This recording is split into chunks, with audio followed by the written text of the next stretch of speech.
$6 billion worth of new clean energy infrastructure is needed for Queensland to meet its 50% renewable target by 2030. A draft report says average power prices won't increase overall, an idea the opposition has scoffed at. It's an ambitious target, half the state's power being supplied by solar, wind or hydro in just 14 years. A big ask given only 7% is currently provided through clean energy. I reject assertions that this is unrealistic. It is absolutely achievable and realistic. An expert panel says 14,000 megawatts of renewable capacity is needed to meet the target. That includes building 5,500 megawatts of large-scale renewable generators, the equivalent of 3.5 Gladstone power stations.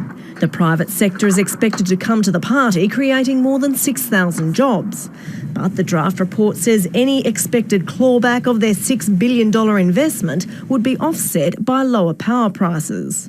Under the modelling, the net effects on consumers are expected to be broadly cost neutral. The opposition says the report is flawed. The figures are dodgy.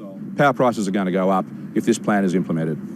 And the Energy Minister can't give an absolute guarantee they won't. It's basic economics 101. With greater supply and generation, there'll be greater competition. Mr Nicholls has also poured scorn on the report's predictions that coal-fired generation would remain viable, despite taxpayer subsidies of up to $900 million going to renewables. As taxpayers pay money to people to build these renewable energy generators, they will price the existing assets that Queenslanders already own out of the market. The report concedes coal-fired generators would take a hit of up to $1.1 billion over the period, but maintains they could still operate.